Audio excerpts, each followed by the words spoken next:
Hump Day, Wolfpack. What's up? Happy Wednesday. Okay, we got a lot. Wow. Barely fits on my screen. This is a long written one. I promise it makes sense. And we are going to go over all of it so we're on the same page because there's a lot of positive work we can get out of this workout. I know it looks a little daunting. I know people are a little scared of it.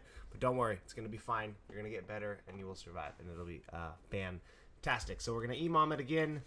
Working on our touch and go power snatches. We have dropped 1 rep per set so we can potentially get a little bit heavier.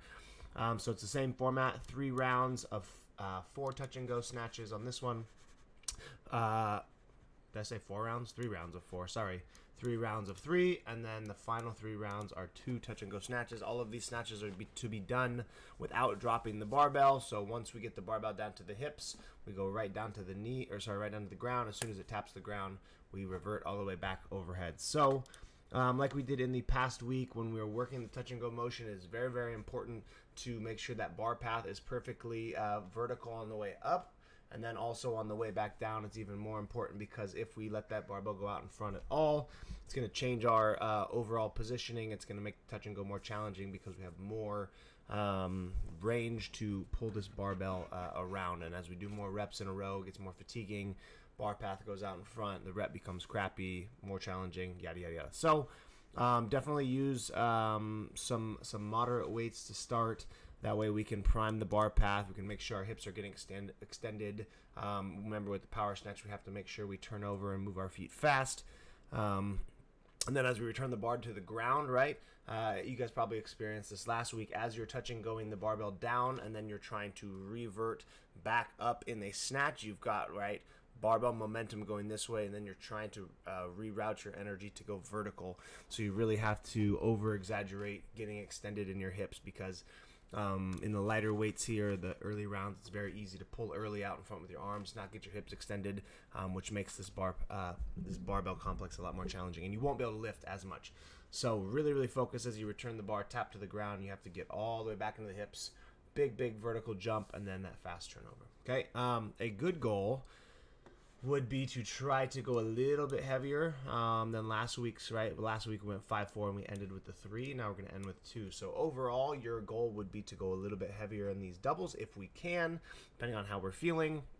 Keeping in mind the full range of motion of the power snatch, the speed on the barbell, the good catch position. We don't want to go heavier just to starfish, just to get extra reps, and that's not what we're looking for today. So remember, touch and go work is always about form, function, breathing, efficiency on the barbell, movement patterns, and the list goes on. So don't sacrifice that just for extra weight. Okay, and we'll all be Gucci on that. It's only 9 minutes, so hey, thank you. And then part B is 17 minutes long. The intervals are 5 minutes of working. You are going to get 1 minute of rest, and we do have to make some beautiful weight changes here. Okay, this workout is meant to be kind of aggressive on the overhead squats. They should be challenging, but we still should be able to do these sets all relatively unbroken. Maybe 2 sets towards the later rounds, but we shouldn't be breaking more than once per set on the barbell in any of these overhead squats. Okay, so from 0 to 5, we're going to start out with more walking lunges because you're fresh and we really want to make the legs tired for the work here. So we're going to do 100 feet, 2 dumbbell front rack walking lunge. Okay, you can hold them here, you can hold them above head, vertical, whatever you want. We're going to go down, back, and then the remaining time we're going to AMRAP 10 bar facing burpees, 10 overhead squats. This should be the lightest weight. We should probably be able to do all 10 unbroken the entire time, like I said. This one shouldn't be about weight. This is more about speed. Since we're somewhat fresher, we have bigger sets of burpees, bigger sets of overhead squats. So make sure we go very light on the barbell. That way we can get through multiple rounds here. Because I assume we're going to probably get through the first 50 feet close to unbroken, and then maybe 25 is probably going to take us, 90 seconds to 2 minutes. And we got 3 minutes to AMRAP the work down here. So just make sure the weights that we choose, also we can get full range of motion all the way down, all the way up. And the weight is very movable. We can squat these very, very fast. Okay, 1 minute rest. Add weight. We're going to go from 6 to 11, so another 5 minute interval. Now we've just cut down 25 feet, so we got 75 foot of walking lunge. And then you're going to go 8 bar facing burpees, and we're going to go a little bit heavier on the barbell, okay? This is where it gets dicey. Obviously, we add fatigue. Legs get tired. Shoulders are tired, right? Midline is fatigued, right? We want to still make sure we're using weights where we can do perfect overhead squat reps. And again, we should be able to do probably minimum of 5 reps here. So if we have to do like a 5-3, I think that would be okay. But again, ideally, we're looking for all 8 unbroken. That way, we don't have to waste time on the barbell. Picking it back up and putting it back overhead. Okay. Final minute rest. 5-minute interval. We only do down and back on the dumbbell walking lunges, and then we've got 6 bar facing burpees, and this is our heaviest barbell here.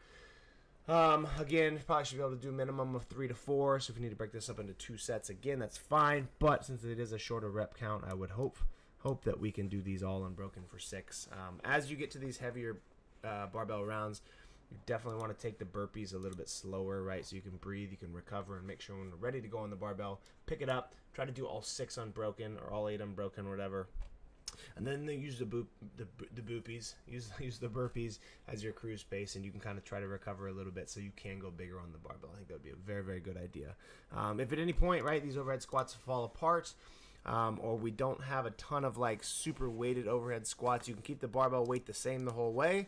Or if you'd like to do the barbell progression in weights, you could go overhead squat. You could even go front squat, or overhead squat, front squat, something like that if you want to make the weight additions. But otherwise, just go super light and then make some small weight additions so we can maintain that overhead squat work, getting volume in, and it should be a fantastic workout. So if you have questions, let me know. If not, have a great hump day. We'll see you in the gym. Enjoy this beautiful workout that's literally as long as a novel, and we'll see you in the gym. Bye.